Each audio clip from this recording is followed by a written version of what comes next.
जब 25-26 साल की उम्र में मुझे कोई ये बात बोलता था ना कि एक बैकअप रखो, तो मुझे बड़ा इंसल्टिंग लगता था कि क्या तुम्हें मेरी एक्टिंग में भरोसा नहीं है या मेरे टैलेंट में भरोसा नहीं है। लेकिन एक्चुअली क्या है, इस लाइन में सबके पास एक बैकअप होना चाहिए। मेरे पास भी होना चाहिए, शाहरुख खान के पास भी होना चाहिए, अमिताभ बच्चन के पास भी होना चाहिए। और इन सब ने अपने बैकअप सक्सेसफुल होने के बाद बनाए, अलग अलग बिजनेस चालू कर दिए, करोड़ों रुपए के, अरबों रुपए के। लेकिन ये सोचना कि मैं तो एक्टर हूँ, सिर्फ एक्टिंग ही करूंगा, ये नादानी है। अब कितने लोगों को लगता है कि they can be the next Nawazuddin Siddiqui और इरफान खान और पंकज त्रिपाठी। जी इमरजेंसी खत्म, देश बेहतर स्थिति में है। क्योंकि वो जमाना था कि जब हीरो धर्मेंद्र और सुनील दत्त और शशि कपूर की तरह लगते थे हैंडसम, लेकिन आज वो क्राइटेरिया नहीं रहा। तो हर इंसान के अंदर एक कलाकार है, उसको लगता है कि जाके आजमाया जाए। आजमाओ और आजमाने में शर्म मत रखो, क्रिएटिव दुनिया से जुड़े हुए रहो, और तकदीर ने जिस दिन चमकना है ना, सही ऑफिस में आप पहुंच जाएंगे या सही फोन आपको आ जाए। सही अपने चेहरे को और अपने बॉडी को और अपने दिमाग को तैयार रखिए।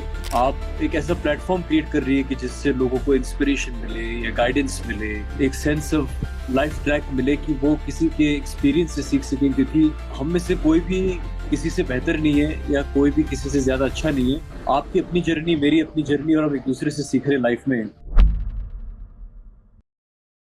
Welcome everybody, one more new episode of Pooja's talk show. Yes, और आज हम जिनसे मिलने वाले हैं वो एक एक्टर हैं, सिंगर हैं, और आपने उन्हें बहुत सारी मूवीज़ में देखा होगा, जैसे कि नीरजा, जैसे कि Tashkent file and so many other. So आज हम मिलने वाले हैं एक्टर प्रशांत गुप्ता से, और आज जानेंगे उनकी लाइफ चैलेंजेस, उनके स्ट्रगल्स और बॉलीवुड की दुनिया की। तो बने रहिए हमारे साथ and keep watching. Hi Prashant, how are you? Hi Pooja, how are you? Yeah, I'm good. Thank you for coming Pooja's talk show और इतने short notice पे हमारा invite accept करने के लिए। My pleasure. Can you see me now? All is fine technically? Yeah. Okay, great. Okay, thank you everyone for joining. Please be there. तो sir, सबसे पहले तो अगेन मैं बोलना चाहूँगी, मतलब आपको मैंने मूवीज़ में देखा और अभी सामने देख रही हूँ तो बहुत ही ज़्यादा अच्छा लग रहा है। तो स्टार्ट करेंगे आपके बचपन से कि कैसे आपकी एजुकेशन और आपका चाइल्डहुड, फिर आपकी कॉलेज, और कैसे आए आप बॉलीवुड इंडस्ट्री में, थोड़ा सा वो जानना चाहेंगे। सबसे पहले तो I would like to tell you that आप जो कर रही हैं लोगों के लिए, मतलब आप एक ऐसा प्लेटफॉर्म क्रिएट कर रही है कि जिससे लोगों को इंस्पिरेशन मिले या गाइडेंस मिले, एक सेंस ऑफ लाइफ ट्रैक मिले कि वो किसी के एक्सपीरियंस से सीख सकें। क्योंकि हम में से कोई भी किसी से बेहतर नहीं है या कोई भी किसी से ज़्यादा अच्छा नहीं है। आपकी अपनी जर्नी, मेरी अपनी जर्नी, और हम एक दूसरे से सीख रहे लाइफ में। तो आपने मुझे मौका दिया कि मैं आपके गेस्ट्स के साथ में यहाँ पे रूबरू हो सकूं और अपनी बातें कर सकूं। मैं पला बड़ा न्यूयॉर्क में हूँ। I was born and raised in the United States and I don't belong to a film family. Film industry के हम लोग सिर्फ व्यूअर्स थे, स्पेक्टेटर्स थे, जिस तरह से आप होंगे, मैं और अरबों लोग जो फिल्में देखते हैं। लेकिन हमारे वहाँ पे क्या है कि कल्चर और आर्ट को बहुत ज़्यादा अहमियत दी गई थी। क्योंकि हम लोग हिंदुस्तान से बहुत दूर थे, तो हमारे माँ बाप को वहाँ पे एक, जो कि वहाँ पे फर्स्ट जनरेशन थी, हमारे पेरेंट्स जब वहाँ पे गए थे 70s में, तो उनके जहन में एक बहुत ही क्रिटिकल फैक्टर ये था कि जो हमारी अगली पीढ़ी है जो अमेरिका में पैदा होगी, उनसे हिंदुस्तानी कल्चर, हिंदुस्तानियत और जो म्यूज़िक है, आर्ट है या हमारी संस्कृति है, वो कहीं बिछड़ ना जाए। तो हमारे होली, दिवाली या जो भी अपने त्योहार होते हैं, उनके कल्चरल प्रोग्राम्स के जरिए हमें वहाँ परफॉर्म करने का बहुत मौका मिलता था, ग्रोइंग अप इन न्यूयॉर्क। तो आई थिंक कि ये जो परफॉर्मेंस का जो बीज है, ये मेरे अंदर वहाँ से पड़ा। अब ये तो ज़रूरी नहीं है कि हर एक जिसने परफॉर्म किया हो वो बड़ा होके एक्टर बना हो या परफॉर्मर बना हो, लेकिन हर एक की अपनी तकदीर होती है। और जैसा कि रूमी ने कहा है कि हमारे बीच में ही वो जज्बात और वो ख्वाहिशें पहले से ही डाल दी गई हैं, जिनको हमको बड़ा होकर तराशना है और उनको लेके कुछ बनना है। तो मेरा सिलसिला न्यूयॉर्क की स्टेज से चालू हुआ और वहीं से चलते चलते मैं बम्बई पहुंच गया। Okay, that's great. तो सर न्यूयॉर्क में जैसे कि आपने बताया कि कल्चर का मतलब मोस्टली मैंने ये देखा है ना, जो लोग बाहर जाते हैं मतलब मोस्टली इंडिया से बेसिकली, तो वो लोग उतना मतलब लगाव रखते नहीं है, मतलब लाइक जब वो चले जाते हैं तो वो बताते कि इंडिया में ऐसा है, मतलब मोस्टली वहां से जो लोग आते हैं उन्हें बहुत अच्छा लगता है इंडिया, बट यहाँ से जब वो जाते हैं तो वो बहुत ज्यादा मतलब कि उतना प्रेज नहीं करते इंडिया को। तो आपका कैसा एक्सपीरियंस रहा सर, क्योंकि आप वहाँ पे बॉर्न बॉटअप हो, तो मतलब कि जैसा कि आपने बताया कि आपके पेरेंट्स चाहते थे कि आप हमारे कल्चर से, हमारी जो वैल्यूज हैं उनसे आप कनेक्टेड रहो, लेकिन हम लोग यहाँ के होते हुए भी और जैसे कि यहीं पे पैदा होते हैं फिर, लेकिन हम बहुत ज्यादा वेस्टर्न कल्चर की तरफ या फिर वेस्टर्नाइजेशन की तरफ ना अट्रैक्टेड होते हैं, हमें अपनी चीज की उतनी वैल्यू नहीं होती है। तो उसके बारे में क्या कहना चाहोगे सर आप? एक्चुअली क्या है, सारा खेल इस बात का है कि यहाँ से लोग अमेरिका कब गए। जो जो हिंदुस्तानी लोग 70s और 80s में चले गए, तो उस वक्त वो इसीलिए नहीं गए थे क्योंकि उनको वेस्टर्न एक्सपोजर था और वेस्टर्न बनने का शौक था। वो इसीलिए गए थे क्योंकि अमेरिका उस जमाने में एक लैंड ऑफ अपॉर्चुनिटी माना जाता था। तो 70s और 80s के जो माइग्रेंट्स हैं वो वहां पे गए इसीलिए नहीं कि वो वेस्टर्न हो जाएं, पर वहां जाके डॉलर्स में पैसे कमा सके और अपनी हिंदुस्तानियत को बरकरार रखे। जो लोग पिछले 15-20 साल में गए, मिलेनियल या मैं कहूंगा 95 या 90s में गए हैं, वो लोग वेस्टर्न इन्फ्लुएंस की वजह से गए हैं। पैसे के लिए भी गए हैं, लेकिन वेस्टर्न इन्फ्लुएंस उन पे ज्यादा भारी पड़ा क्योंकि अमेरिका का इन्फ्लुएंस इंडिया पे आना शुरू हो गया था 90s में काफी हद तक। और मेरा जो एक्सपीरियंस रहा है वो ये है कि अमेरिका में पले बड़े होने के बावजूद वहाँ की भाषा, वहाँ मतलब हिंदुस्तानी भाषा, हिंदुस्तानी संस्कृति, अपने जो रामायण हो या अपने जो लिटरेचर हो, अपनी जो माइथोलॉजी हो या अपने जो त्योहार हो, अपनी फिल्में हो, पुराने गीत हो, पुराने कलाकार हो, उनसे मेरा एक्सपोजर और मेरी रुचि काफ़ी गहरी रही है। बल्कि अमेरिकन फिल्मों से और अमेरिकन म्यूजिक से मेरा जो एक तारुफ है वो बहुत बाद में हुआ। तो वहाँ के जो लोग जब यहाँ पे आते हैं, अब डिपेंड करेगा किस कारण से आ रहे हैं। अगर 1.5 महीने की छुट्टी के लिए आ रहे हैं तो बहुत अच्छा लगेगा। 1.5 महीने 1 महीने के लिए तो सब अच्छा लगता है। यहाँ से कोई वहाँ चला जाए या वहाँ से यहाँ पे आ जाए। सवाल ये है कि जब आप कहीं परमानेंटली जाते हैं रहने के लिए तो आपको कैसा लगता है।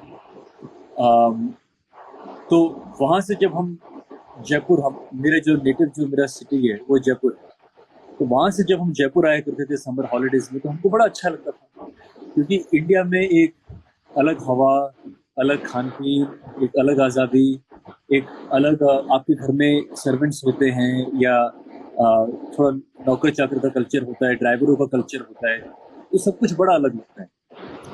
लेकिन सारा खेल इस बात का है कि आप परमानेंटली कहाँ पे रहते हैं। और आज जो है अनफॉर्चुनेटली मैं ये कहूँगा कि Indians living in India have unfortunately taken a very bad influence of Western culture rather than the good influence of Western culture.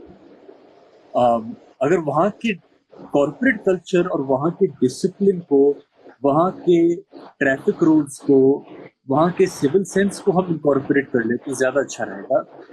लेकिन हमने वहाँ के कई और चीज़ों को अपनाया है जिनका मैं ज़्यादा नहीं बोलना चाहूँगा बिकॉज ऐसा लगेगा कि मैं ज्ञान बांट रहा हूँ, लेकिन ज्ञान नहीं बांटना। लेकिन अमेरिका से बहुत अच्छी चीज़ें हैं सीखने को। मुझे ऐसा लगता है कि हमने अच्छी चीज़ें कम सीखी हैं और वहाँ की जो कुछ कम अच्छी चीज़ें हैं वो ज़्यादा सीखी हैं। राइट, ये बात तो सही कही सर आपने।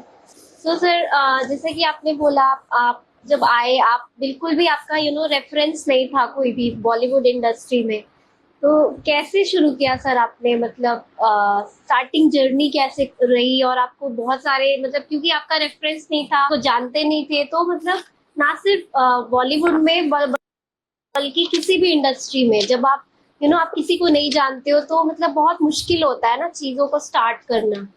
तो कैसे स्टार्ट किया आपने, या फिर आप जैसे कि जो लोग जाना चाहते हैं, अपना करियर स्टार्ट करना चाहते हैं बॉलीवुड इंडस्ट्री में, कैसे आपको मतलब आप कुछ अपना एक्सपीरियंस शेयर करिए कि कैसे किया था आपने, सो उनको कुछ गाइडेंस मिल सके इस बारे में। मैं एक लिहाज से काफी लकी रहा। वो ये था कि मैं जब बम्बे आया तो मेरी शादी हो चुकी थी। तो मेरी जो बीवी है वो दरअसल मुंबई की ही है। हम लोग कॉलेज में मिले न्यूयॉर्क में। तो जब हम आए तो कम से कम उसके यहाँ पे रहने के लिए मेरे पास में जगह थी, जो कि सबसे बड़ा संघर्ष होता है लोगों का कि उनके पास में रहने की जगह है कि नहीं। मेरे पास टचवुड रहने की जगह थी, जो आधा बैटल तो मैं कहूँगा कि वहीं खत्म होता, लेकिन बाकी आधा जो बैटल है वो बहुत लंबा चला। फिल्में आती गई हाथ में, फिल्में आती गई, लेकिन छोटे छोटे रोल बहुत धीरे धीरे। और फिर मैं एक ऐसी फैमिली से बिलोंग करता हूँ जहाँ पे संघर्ष, स्ट्रगल, अपने आप को प्रूव करना या थोड़ी बहुत भी तकलीफ कभी बड़े होते हुए हुई नहीं, मतलब एक्चुअली में लाइफ में। लेकिन यहाँ पे स्टार्ट करने का मतलब है कि अखबार खोलो, मैगजीन्स खोलो, फिल्मी देखो कौन क्या बना रहा है, किसका नंबर कैसे मिल सके, किसका ऑफिस कैसे पता कर सके। मेरे पास तो पढ़ी भी नहीं थी। मैं तो मुझे अंधेरी नहीं मालूम था, जुहू नहीं मालूम था, बैंड्रा नहीं मालूम था। एक मोबाइल था और अखबार आता था, बॉम्बे टाइम्स और कुछ फिल्मी मैगजीन्स। तो अब जाहिर है कि इंडियन इंडस्ट्री के बारे में तो मालूम था ही, न्यूयॉर्क में रहते रहते, तभी तो मैं यहाँ पे आया कि मुझे यहाँ पे काम करना है। अब लोगों का नंबर निकालना, करना, लोगों तक पहुँचना, यही जर्नी होती है शुरुआत की। तो यहाँ पे जो एजेंट कोऑर्डिनेटर कल्चर था उससे मैं बिल्कुल परिचित नहीं था। अमेरिका में उसका तरीका बहुत अलग होता है। यहाँ पे मुझे बहुत ज़्यादा अनप्रोफेशनल, बहुत ज़्यादा ही एरोगेंट, बहुत ही ज़्यादा मतलब हायरार्की वाला कल्चर दिखा शुरुआत में जब मैं आया। बहुत तिरस्कार, बहुत आंसू, बहुत तकलीफ, बहुत घिनौनी हरकतें, बहुत तकलीफों का सामना किया है। लेकिन क्या होता है, अगर आपको डटे रहना है तो आपको डटे रहना पड़ेगा, आपको जो बनना है तो आपको बने रहना पड़ेगा। और मैं लगा रहा और एक के बाद दूसरी फिल्म, दूसरी के बाद तीसरी फिल्म, कई बार साल में एक फिल्म, छोटा सा रोल, कई बार एक साल में 15,000 की कमाई, तो थोड़ा पैसा घर से लिया, घर का सपोर्ट बहुत था। It was a hard journey, but I would say that first of all, come with one backup. जब 25-26 साल की उम्र में मुझे कोई ये बात बोलता था ना कि एक बैकअप रखो, तो मुझे बड़ा इंसल्टिंग लगता था कि क्या तुम्हें मेरी एक्टिंग में भरोसा नहीं है या मेरे टैलेंट में भरोसा नहीं है कि बैकअप रखूं। लेकिन एक्चुअली क्या है, इस लाइन में सबके पास एक बैकअप होना चाहिए। मेरे पास भी होना चाहिए, शाहरुख खान के पास भी होना चाहिए, अमिताभ बच्चन के पास भी होना चाहिए। और इन सब ने अपने बैकअप सक्सेसफुल होने के बाद बनाए कि अलग अलग बिजनेस चालू कर दिए, करोड़ों रुपए के, अरबों रुपए के। और लेकिन ये सोचना कि मैं तो एक्टर हूँ, सिर्फ एक्टिंग नहीं करूंगा, ये नादानी है। मैंने बैकअप्स नहीं बनाए, तो मैं आज बैकअप्स बनाने में लगा हुआ। और मैं फैमिली के सहारे तो टिका रहा मुंबई में। अब तो खैर काफ़ी फिल्में कर ली है मैंने, तो एक बेस मैंने बना लिया है, मैं एक सेटल्ड आर्टिस्ट हूँ। लेकिन आप किसी भी लेवल पे पहुंच जाए, यहाँ पे आप फिर भी अनसेटल्ड ही फील करते हैं। तो इंटेलिजेंस ये कहती है कि और तरीके और जरिए बनाओ कि जिससे पैसा आता रहे, माइंड बिजी भी रहे, काम भी करते रहो। लेकिन अगर एक्टिंग का सपना है या राइटिंग का सपना है या डायरेक्शन का सपना है, जब पूरा करते रहो। तो इंटेलिजेंट होना बहुत जरूरी है। इंटेलिजेंट लोग कम है आज के इस डिजिटल दुनिया में। और मैं ये इसीलिए कह रहा हूँ क्योंकि everybody wants to get rich very quickly. Everybody is looking for that 500,000 mark of Instagram followers, और कुछ हो जाएगा लाइफ में मिरेकल होगा जिस दिन होना होगा, आपके टैलेंट के जरिए होगा। और आपके तकदीर के जब सितारे पलटेंगे तो आपके टैलेंट का और आपके तकदीर का कॉम्बिनेशन आपको आगे लेके जाएगा। तीसरा कुछ है ही, आपके लुक्स कुछ नहीं मायने रखते, आप किस लोग जानते हैं कुछ मायने नहीं रखता। ये आपका टैलेंट और आपकी तकदीर, और तकदीर को मैं ज़्यादा इम्पोर्टेंस दूंगा। हमारी इंडस्ट्री में लकी लोग ज़्यादा हैं, टैलेंट की मात्रा में थोड़ी सी कम है। ओके। तो सर जैसे बैकअप आपने कहा, तो जैसे कि आर्ट इंडस्ट्री है, मतलब बॉलीवुड या फिर मतलब म्यूजिक, एक्टिंग, ये सारी मतलब एक कला की इंडस्ट्री मानी जाती है। तो कहते हैं कि जब भी आप आर्ट इंडस्ट्री में रहो तो अपना सब कुछ आपको डेडिकेट करना चाहिए। मतलब मोस्टली मैंने ये सुना है, लोग ऐसे बोलते हैं कि आपको ना एक ही चीज पे फोकस करना चाहिए, मतलब कि आप दो चीज मत करो या फिर आप एक ही चीज करो। तो जैसे सर आपने बैकअप के लिए बोला, तो मतलब backup in the sense like, जहाँ तक मुझे लगता है कि बिजनेस रिलेटेड कुछ चीजें या फिर इन्वेस्टमेंट, ऐसा आप बात कर रहे हो, या फिर कुछ एक अलग इंडस्ट्री भी होनी चाहिए साथ में, मतलब वो डिपेंड करेगा आप किस फैमिली से बिलोंग करते हैं और आपके पास में क्या रिसोर्सेज है हाथ में। पर बैकअप से मेरा मतलब है, एक्चुअली क्या है, अमेरिकन कल्चर और इंडियन कल्चर बहुत बहुत अलग है। अमेरिका में स्ट्रगलिंग राइटर्स, एक्टर्स, डायरेक्टर्स आपको अक्सर रेस्टोरेंट्स में मिलेंगे एज वेटर्स, या किसी दुकान में पार्ट टाइम जॉब करते हुए, और वहां पे इस चीज की कोई शर्म, इसको नीचा नहीं देखा जाता वहां पे। लॉस एंजलिस में आप कभी जाइए, आपको किसी भी रेस्टोरेंट में, कैफे में अगर गुड लुकिंग लड़का लड़की मिल गई ना, तो समझ लेना कि he is an aspiring actor या राइटर और डायरेक्टर और एक्ट्रेस, और गुड लुकिंग ना भी हो तो भी एस्पायरिंग, क्योंकि it's Hollywood. Everybody thinks they could become the next J.K. Rowling or the next Brad Pitt or the next so and so. Hindustan में देख लीजिए आप कितने लोगों को लगता है कि they can be the next Nawazuddin Siddiqui और इरफान खान और पंकज त्रिपाठी, क्योंकि वो जो जमाना था कि जब हीरोज धर्मेंद्र और सुनील दत्त और शशि कपूर की तरह लगते थे हैंडसम, लेकिन आज वो क्राइटेरिया नहीं रहा। तो हर इंसान के अंदर एक कलाकार है, उसको लगता है कि जाके आजमाया जाए, लेकिन आजमाओ और आजमाने में शर्म मत रखो। लेकिन बैकअप, आप कोई बिजनेस चालू करें या कोई कंपनी चालू करें या किसी कंपनी को ज्वाइन करें, वो आप पे है। एकेडमिक क्वालिफिकेशन होनी चाहिए, डिग्री होनी चाहिए, और आप फिर भी 100% दे सकते हैं। स्ट्रगल में बहुत टाइम नहीं जाता। In the sense, the pursuit of this work, आप दिन में 45 मिनट जिम जाएंगे, वो आप वैसे भी कर सकते हैं, रात को करें दिन में करें। आप हो सकता है 15 फोन कॉल करेंगे या 20 व्हाट्सएप कॉल करेंगे या मैसेजेस करेंगे, वो आप वैसे भी कर सकते हैं। ऑडिशन निकला है तो दिन में 1 निकलेगा या हफ्ते में 2 निकलेंगे, वो आप वैसे भी कर सकते हैं। तो पिक्चर अगर देखनी है एक्टिंग सीखने के लिए, वो आप वैसे भी कर सकते हैं रात को। आपको मीटिंग्स करनी है किसी डायरेक्टर से, कास्टिंग डायरेक्टर से, प्रोड्यूसर से, आप ऑफिस के बाद भी कर सकते हैं। तो तरीके 100 हैं। मैंने क्या समझा कि मैंने अपने 24 घंटे एक्टिंग में लगा दिए और मैंने बैकअप की खोज अपने 20s में नहीं की, तो 30s में आके इस चीज का बड़ा अफसोस हुआ। Otherwise I would not look back and regret anything. वैसे भी रिग्रेट रखने नहीं चाहिए लाइफ में, आपको लाइफ सिखाती रहती है। Keep rewriting your book and writing your book as you move forward. Try not to regret the past. Whatever happened, it was supposed to happen just as it happened. I will tell a lot of people who have tuned in or might watch your show later, guilt से दूर रहना और बहुत ज़्यादा अपने आप को मत तड़पाना। लाइफ इज टू शॉर्ट, और आज तो हम देख रहे हैं लोग 40 में ख़त्म हो रहे हैं, 50 में ख़त्म हो रहे हैं, 30 पे ख़त्म हो रहे हैं। क्रिएटिव दुनिया से जुड़े हुए रहो, और तकदीर ने जिस दिन चमकना है ना, सही ऑफिस में आप पहुंच जाएंगे या सही फोन आपको आ जाएंगे, तब तक लगे रहें। सही अपने चेहरे को और अपने बॉडी को और अपने दिमाग को तैयार रखिए।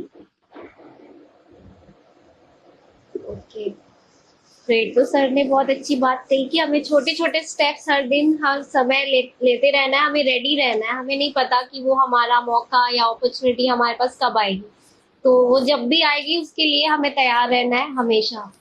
तो सर एक एक्टर बनने के लिए मतलब क्या लगता है आपको कि क्या बहुत एक बेसिक क्वालिटीज होनी चाहिए किसी के अंदर, ताकि वो एक अच्छा एक्टर बन सके? मतलब आप क्या कहना चाहोगे? ज्यादातर जो अच्छे एक्टर है ना, वो उनको शुरू से पता है कि वो अच्छे एक्टर है। हम्म, अचानक किसी ने तय किया कि मैं एक्टर बनना चाहता हूँ, और वो 2 साल 3 साल एक्टिंग स्कूल चला गया और उसको लगेगा कि वो अच्छा एक्टर बन गया, या किसी कलाकार को देख के कि अरे यार ये कर सकता है तो मैं भी कर सकता हूँ, ये बहुत बड़ी गलतफहमी है। ये एक बीज है, एक सोल है और एक इनेट टैलेंट है जो आपको पता है हम्म, कि आप में है या नहीं है, और आप दूसरों को टेम्परेरीली बेवकूफ बना सकते हैं, लेकिन खुद को आप एक दिन भी बेवकूफ नहीं बना सकते। तो ज्यादातर लोग इस लाइन में आते ही इसलिए क्योंकि उनको मालूम है कि they have something to offer. हाँ, बहुत सारे लोग ऐसे भी हैं जिनको ऐसा लगता है कि यार मेरे चेहरे या बॉडी के साथ तो मैं एक्टर बन ही जाऊंगा, या पैसा लगा के एक्टर बन जाऊंगा। तो एक बेसिक क्वालिटी जो आपके सोल में इनग्रेन्ड है कि हाँ मैं अच्छा एक्टर हूँ, अच्छा सिंगर हूँ, अच्छा राइटर हूँ, वो लेके तो आपको आना ही पड़ेगा। अब उसको आप तराशते कैसे हैं वो आपको तराशा कैसे जा सकता है। अगर आप एक्टर, आप अच्छे एक्टरों की फिल्में देखिए, रोज देखिए, उनको स्टडी कीजिए, आप अच्छे एक्टरों की किताबें पढ़िए। आज तो यूट्यूब है, आप अच्छे एक्टर का रिव्यू देखिए कि उनकी जर्नी कैसी है। आप हॉलीवुड रिपोर्टर हो या वैरायटी ऐसी मैगजीन्स हो, इनके इंटरव्यूज देखिए, ये एक्टिंग का क्राफ्ट क्या है। एक्टिंग को जिस तरह से भी स्टडी कर सकते हैं आप स्टडी कीजिए। ऑडिशंस को लोग अंडरमाइन करते हैं, मैंने भी बहुत किया है कि क्या यार 5 लोगों को दिखाना पड़ेगा मैं कैसे मुस्कुराता हूँ, ये लाइन कैसे बोलता हूँ। लेकिन एक्टिंग का पूरा नजरिया उस दिन बदल जाएगा जिस दिन एक्टर ऑडिशन को इम्तिहान ना समझे, प्रैक्टिस का खेल समझे। आज मौका मिला है एक्टिंग को फिर प्रैक्टिस करने का कैमरे के सामने, और मैं अपना बेस्ट दूँ। सिलेक्शन हो गया तो ग्रेट, नहीं हुआ तो अगले प्रैक्टिस। क्योंकि ऑडिशन अक्सर आपको देने पड़ते हैं, और आपको काम इसीलिए नहीं मिलता क्योंकि आप अच्छे एक्टर नहीं हैं। कई बार आपकी हाइट ज़्यादा होती है, हाइट कम होती है, कई बार आपका चेहरा उस कैरेक्टर को सूट करता है नहीं करता, कई बार आप अच्छे एक्टर भी होते हैं, बुरे एक्टर भी होते हैं। ना मिलने की वजह 100 और मिलने की वजह एक ही होती है। तो ऑडिशंस देते रहिए, किताबें एक्टिंग की, फिल्मों की पढ़ते रहिए, एक्टर्स के इंटरव्यूज देखते रहिए, अच्छी फिल्में देखते रहिए। यही है तरीके अपने क्राफ्ट को जिंदा रखने के। और जो लोग बहुत ही यंग हैं और बॉम्बे में एक्टिंग स्कूल जा सकते हैं, तो बड़े एक्टिंग स्कूल को ज्वाइन करने से अच्छा है कि रिसर्च करें कि एक्टिंग के जो कुछ कोचेस हैं प्राइवेट, 5 स्टूडेंट को 6 स्टूडेंट को सिखाते हैं, उसमें ध्यान दीजिए। बड़े बड़े स्कूल तो बहुत है, मैं नाम नहीं लेना चाहता, लेकिन काफी तो मनी मेकिंग रैकेट्स हो गए। Yes be careful. सर, बहुत सारे नए लोग हैं जो नए स्टूडेंट, मतलब जो न्यूली लोग हैं, एक्टिंग करना चाहते हैं, एक्टर बनना चाहते हैं। और बहुत बार मैंने भी देखा है सर, लाइक उनका ये रहता है कि नहीं करेंगे तो कुछ बड़ा ही करेंगे। मतलब उनका ऐसा रहता है कि एकदम लीड रोल मिल जाए, या फिर एकदम से एकदम बहुत बड़ी कुछ मूवी मिल जाए। तो उनके लिए आप क्या कहना चाहोगे सर? क्योंकि मुझे ऐसा लगता है कि कोई भी चीज़ है ना, पहले तो आपकी स्टार्टिंग होनी चाहिए, पहले आप वहां जाओ तो सही, पहले चीजों को करो तो सही, आपको पता तो चले कि आप कहाँ पे स्टैंड कर रहे हो। क्योंकि जब तक आप उस इंडस्ट्री में जाओगे नहीं, चीजों को समझोगे नहीं, तब तक आपको पता कैसे चलेगा कि आप कितना आपको कितने लेवल तक अभी और काम करना है, या फिर कितना अपने आप को पॉलिश करना है। तो इसके बारे में आप क्या कहोगे सर? जो नए लोग होते हैं उनको बहुत ही ज्यादा इल्यूजन होता है कि नहीं हम तो बड़ा ही करेंगे, कुछ नहीं हमें लीड रोल मिलेगा तभी हम करेंगे। तो ऐसे लोगों को क्या कहना चाहोगे सर आप? इल्यूजन होने में बुराई नहीं है, ये है ही माया नगरी। इल्यूजन का नाम दिया गया है इस इंडस्ट्री को क्योंकि इल्यूजन है यहाँ पे, लेकिन डिल्यूजन नहीं होना चाहिए। इल्यूजन और डिल्यूजन में बहुत फर्क है। और जो लोग डिल्यूजनल हो जाते हैं ना, जो बौखला जाते हैं, बिखर जाते हैं, जिन्हें समझ में ही नहीं आता, तो बहुत सारे लोग बड़े डेस्परेट कदम उठाना शुरू करते हैं। खास तौर से मैं इंस्टाग्राम पे देखता रहता हूँ, लोग अजीबोगरीब से रील्स और वीडियोस डालते रहते हैं और फॉलोअर्स खरीदते हैं हमारी तो इंडस्ट्री में पापरात्सी कल्चर बहुत फेमस है। अच्छे अच्छे नामचीन हीरो हीरोइन मीडिया को पैसे देके एक रेस्टोरेंट के बाहर बुला लेते हैं और फिर बाहर निकलते हैं रेस्टोरेंट से तो बिहेव करते हैं कि जैसे मीडिया यहाँ पे कैसे पहुंच गई। तो इल्यूशन ही तो है, इल्यूशन ही तो है, सब कुछ इल्यूशन है। इल्यूशन से दूर रहने का तरीका सबसे ज्यादा अच्छा ये है कि आपकी जो बॉडी है, and I mean your mind body and soul, आप उस पर सबसे ज्यादा काम करें। इसमें क्या हो गया, आपकी फिजिकलिटी हो गई, आप एस्थेटिकली कितने अच्छे लग रहे हैं, आपका चेहरा, आपकी बॉडी। नंबर 2, आप मेडिटेट करते हैं कि नहीं, आप प्राणायाम करते हैं कि नहीं, आपका माइंड कितना बैलेंस, कितना सॉर्टेड है।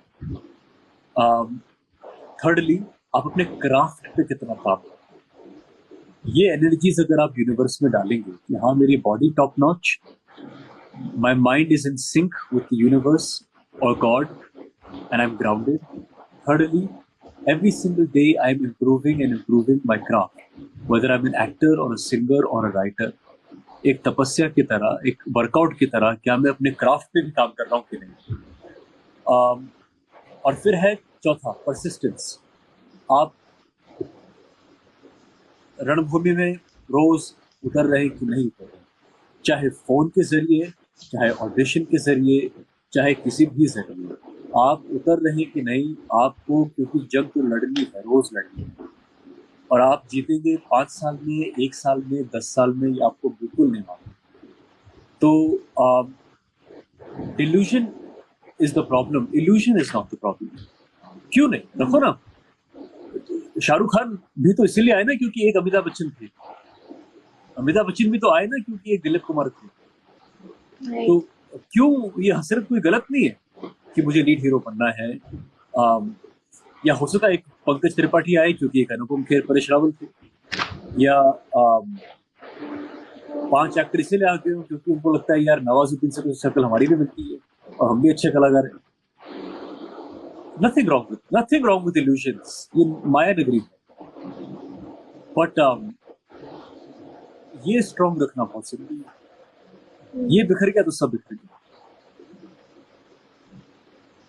ओके, तो सर आपकी कुछ मूवीज है जिसमें आपने बहुत ही सीरियस रोल किया है, जैसे कि नीरजा या फिर ताशकंद फाइल्स। और मैं रोहित वर्मा और संदीप चंद्रा को हेलो बोलना चाहता हूँ। I am very happy they have joined, they friends of mine. ये मूवीज बहुत ही सीरियस और बहुत ही एक बहुत ही अच्छे सब्जेक्ट पर बनी मूवी। तो सर मतलब अभी मुझे नहीं पता, लेकिन जो भी स्क्रिप्ट आपने चूज करी वो बहुत ही अच्छी थी, मतलब एक बहुत ही अलग सी मूवीज है ये सारी। तो सर मैं ताशकंद फाइल्स के बारे में पूछना चाहूंगी। मुझे मौका नहीं मिला देखने का एनी हाउ, बट मैंने उसका ट्रेलर देखा है, उसके बारे में पढ़ा है, तो बहुत ही इंटरेस्टिंग स्टोरी है। मतलब जो चीज मतलब आज तक हम जान भी नहीं पाए उसके बारे में। तो सर उसके बारे में कुछ इंसिडेंट बताइए, कुछ कैसे शुरू हुआ या फिर कैसे था बैक स्टेज सब कुछ। ईमानदारी की बात यह है कि अब तक जो फिल्में मैंने की हैं उन फिल्मों ने मुझे चुना है, और जो फिल्में मैं अभी तक नहीं कर पाया उन फिल्मों ने मुझे नहीं चुना है। It's very important to be honest. बहुत सारे लोग बोलते हैं कि हाँ मैंने ये फिल्म इसलिए चुनी क्योंकि इसमें फलाना ये फलाना वो, आई थॉट इसमें मेरा कैरेक्टर ये है तो I should try this, because मैंने पहले ऐसा कुछ किया नहीं और मैंने ना 3-4 फिल्में रिजेक्ट की बिकॉज बहुत सारे लोग बनावटी हो गए। सच बात यह है कि 500 फिल्मों की कोशिश की है मैंने अब तक और 15 मिली। And any good actor should be prepared कि इतना समय लग सकता है, इतने रिजेक्शंस हो सकते हैं। मैं खुशनसीब हूँ कि मुझे नीरजा मिली, ताशकंद फाइल्स मिली। मैं खुशनसीब हूँ कि मुझे स्पेशल ऑप्स मिला। मैं खुश हूँ कि ताशकंद फाइल्स और इरादा को नेशनल अवार्ड मिले और नीरजा सुपर हिट रही, ताशकंद फाइल्स सुपर हिट रही। मैंने कुछ शॉर्ट फिल्में की हैं जिनको लाखों व्यूअर्स मिले हैं। अभी 3 दिन पहले ही मेरी एक म्यूजिक वीडियो रिलीज हुई है और 3 दिन में वो लगभग 7 लाख व्यूअर्स पे पहुंच चुकी है। हाँ सर, आप गाते भी हैं तो आपसे एक गाना भी सुनेंगे हम। नहीं, वो एक्चुअली उसमें मैंने गाया नहीं, उसमें मैं पहली बार सिर्फ एक एक्टर काम बतौर एक एक्टर काम कर रहा हूँ। ओके। मैं गाता हूँ, आज तैयार नहीं हूँ तो माफ करना आज के लिए। नहीं लेकिन सर, 2 लाइन लेकिन सुनेंगे हम आपसे सर। 2 लाइन तो हम सोचते हैं क्या सुनाएं, लेकिन जो देखने वाले हैं मैं उनसे कहूंगा कि YouTube पे जाके मेरी नई म्यूजिक वीडियो देखे, मंजर। कोविड टाइम पे बहुत ही लागू होती है और बहुत ही खूबसूरत वीडियो है। सलमान अली और विपिन अनेजा दो बहुत ही मशहूर गायक हैं जिन्होंने ये गाना गाया है, और एक नए राइटर हैं जो लंदन में रहते हैं, गिलबर्ट चटियार, जिन्होंने लिखा है गाना, और मुझे मौका मिला इसमें प्रोटैगनिस्ट का रोल प्ले करने का। तो I am very very lucky, very happy. बहुत से लोग आ रहे हैं और जा रहे हैं, तो सबको मेरा हेलो। तो सर ये तो हुई आपकी एक्टिंग की बात। So as a person sir, आपकी डेली रूटीन कैसी रहती है? ये कोविड टाइम्स तो ऐसे है कि संडे का पता नहीं पड़ता, मंडे का पता नहीं पड़ता, लेकिन ज्यादातर मेरी कोशिश ये रहती है कि सवेरे जाग के अपना एक मॉर्निंग रूटीन होता है मेरा कि मैं क्या खाता हूँ और क्या पीता हूँ, और फिर मैं 1.5 घंटा 1.25 घंटा रोज जिम जाता है। लेकिन अगर आप शूट नहीं कर रहे हैं और अगर आप बाहर मीटिंग्स के लिए नहीं जा रहे तो आपका अधिक काम जो है वो फोन पे निकल रहा है या कंप्यूटर पे निकल रहा है। बट हमारा कोई फिक्स स्केड्यूल नहीं होता, सिवाय ये कि every single day we give some time to our body. Every single day we give a lot of hours to making phone calls and sending WhatsApps and researching who is making what. We give a lot of time to watching new films and shows. They keep us creatively engaged. We keep learning the craft. And as an actor, anybody will realize that when they're watching actors out there, they're always picking it up. वो कौन सी अदा, कौन सी style, कौन से show की आप कब इस्तेमाल करेंगे आपको पता भी नहीं पड़ेगा। आप नोट नहीं बना पाएंगे कि अरे यार वो सीन उस एक्टर ने बड़ा कमाल किया था, मैं कभी ऐसा करूंगा। अगर आपकी सबकॉन्शियस में वो उतर गया तो एक दिन उसका प्रदर्शन कॉन्शियसली हो जाएगा। कब होगा, किस रोल के लिए होगा, आपको पता भी नहीं पड़ेगा। अक्सर मैं भी जब एक्टिंग करता हूँ मुझे समझ में नहीं आता कि मैंने क्या कर दिया, लेकिन देखने के बाद लगता है कि ये हाँ, मैं अमिताभ बच्चन से इंस्पायर हुआ था, मैं संजीव कुमार से इंस्पायर हुआ था, मैं आमिर खान से इंस्पायर हुआ था, या किसी से भी वो हो जाता है। Okay. But there's no Sir, daily routine. Unless you're shooting and unless you become an actor who is constantly working, like I would say an Akshay Kumar or a Shah Rukh Khan have a proper schedule. These men work every single day of their life on set, so they have a fixed time of getting up, sleeping. But for most people, जिनके लिए काम कभी ऊपर कभी नीचे, कभी कैसा कभी वैसा, तो स्केड्यूल बदलता रहता है। लेकिन डेली काम की तलाश में वक्त जाता है, काम को बेहतर करने में वक्त जाता है, शरीर को, दिमाग को बेहतर करने में जाता है, पढ़ने में जाता है, लिखने में जाता है, आराम करने में जाता है, परिवार के साथ जाता है। Okay, great. सर, आपका रोल मॉडल कौन है? एक जमाने में मेरे रोल मॉडल अमिताभ बच्चन हुआ करते थे, क्योंकि मैं एज ए यंग एक्टर सिर्फ उनको एक एक्टर के नजरिए से अपना आइडल मानता था। आज भी मेरे idol as an actor Amitabh Bachchan ही है, लेकिन मेरा रोल मॉडल कोई नहीं है। मैं खुद अपना रोल मॉडल बनना चाह रहा हूँ, अभी तक बना नहीं। मैंने बहुत कुछ अपने फादर से सीखा है। मैं ये भी कह सकता हूँ मेरे फादर मेरे लिए भगवान है, लेकिन मेरा रोल मॉडल कोई नहीं। मैं खुद ही अपना रोल मॉडल बनना चाह रहा हूँ और खुद ही पे अपनी मेहनत रोज कर रहा हूँ कि मैं अपना ही रोल मॉडल बनूं।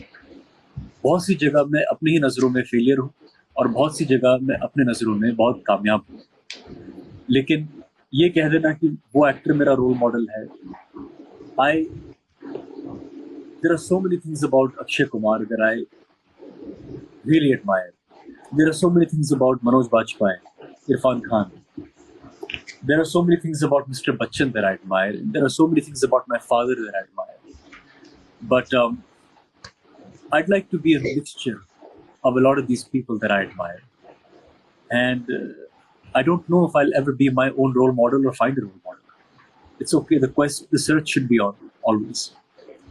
Okay, great. तो सर अब आप गाना भी गाते हैं सर, तो आपसे गाना सुनना चाहेंगे. वैसे आपने मना किया, लेकिन 2 लाइन सर. मैं 2 लाइन ही गाऊंगा उन लोगों के लिए जो आ रहे हैं और जा रहे हैं. अभी न जाओ छोड़ कर कि दिल अभी भरा नहीं. अभी न जाओ छोड़ कर कि दिल अभी भरा नहीं. अभी अभी तो आए हो, अभी अभी तो, अभी अभी तो आए हो, बहार बन के छाए हो.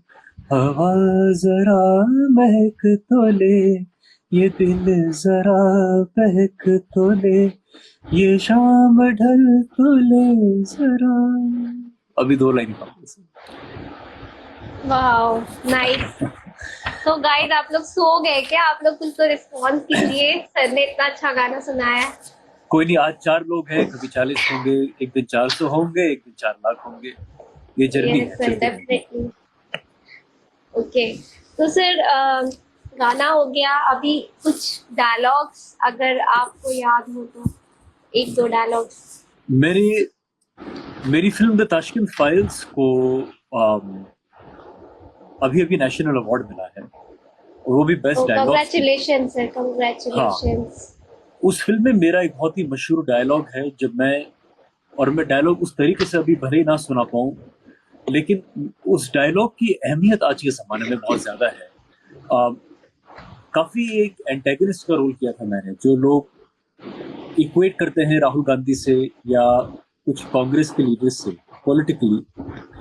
और मैंने एक डायलॉग में कहा था कि ये शास्त्री जी, ये गांधी और नेहरू का देश है. ठीक है. बहुत फेमस हुआ था वो डायलॉग, क्योंकि ये सत्य और अहिंसा का देश है, ये गांधी और नेहरू का देश है.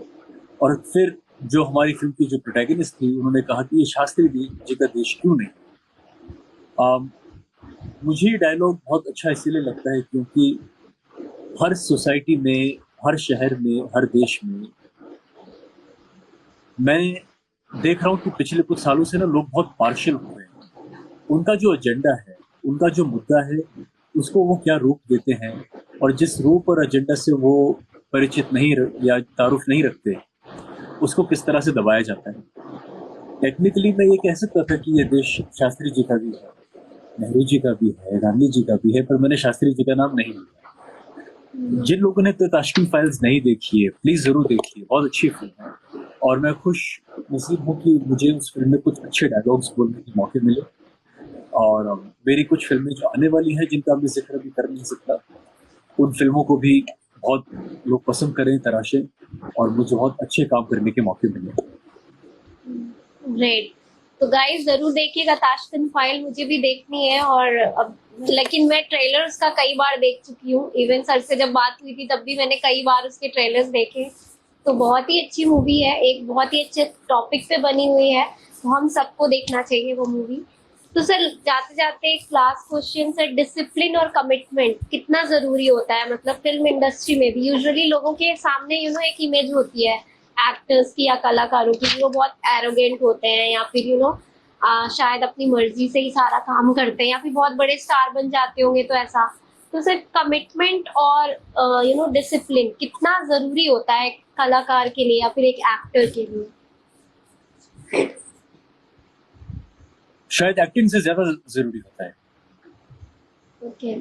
डिसिप्लिन, कमिटमेंट, परसिस्टेंस, ये 3 चीजें. Discipline in terms of your lifestyle, आप क्या खा रहे हैं, क्या पी रहे हैं, कब सो रहे हैं, कब उठ रहे हैं. कमिटमेंट टू योर क्राफ्ट, आपका जो स्किल है बेसिक, आप डायरेक्टर हैं, आप राइटर हैं, आप एक्टर हैं, आप सिंगर हैं, commitment to your craft, and third and most important persistence. क्योंकि नंबर 1 और नंबर 2 के बावजूद भी आपको साल भर लग जाए कि 10 साल लग जाए, वो आपके हाथ में नहीं है। तो परसिस्टेंस बहुत जरूरी है। और इन सबसे ज्यादा जरूरी है नसीब। पर नसीब जिस दिन चमकेगा उसके लिए तैयार रहना बहुत जरूरी है। तो 1 2 3 विल लीड टू नसीब एंड तकदीर विल लीड टू 1 2 3। आप समझ रहे हैं, ये तकदीर है मेरी जो मुझे बंबई लेके आई। ऐसे उठ के कोई नहीं चल देता बॉम्बे। न्यूयॉर्क में पला बड़ा बड़ा घर, बड़ी परिवार, तकदीर बॉम्बे लेके आई। डिसिप्लिन, कमिटमेंट, परसिस्टेंस ने जिंदा रखा। ये 3 चीजें मुझे अपने नसीब तक पहुंचाई। ओके, तो सर आपने दोनों इंडस्ट्री में काम किया, मतलब बॉलीवुड में भी और हॉलीवुड में भी काम किया, तो क्या डिफरेंस आपको लगा सर काम करने के स्टाइल में दोनों इंडस्ट्री में? क्या दोनों सेम ही हैं या फिर डिफरेंस है कुछ? आई थिंक टाइम और वर्क की जो पंक्चुअलिटी है वो डेफिनेटली यूएस में ज्यादा है। लेकिन मैं ये कहूंगा कि ये जो नई पीढ़ी है जो अब 2019, 20, 21, 22 में जो काम कर रही है, ये जनरेशन पंक्चुअलिटी को बहुत ध्यान देती है। लेकिन फिर भी जो टाइम की पंक्चुअलिटी अमेरिका में है, मतलब 8 o'clock call time, 8:30 on set, 8:45 makeup done, 9 o'clock shoot चालू, वगैरह वगैरह, इसकी वैल्यू वहाँ पे बहुत ज्यादा है। बाकी ये सोच लेना कि वहाँ पे एक्टिंग पे ज्यादा ध्यान दिया जाता है और यहाँ पे नहीं दिया जाता, ये गलत है। दूसरा जो बहुत बड़ा फर्क है, वहाँ पे हायरार्की को लोग ज्यादा नहीं मानते।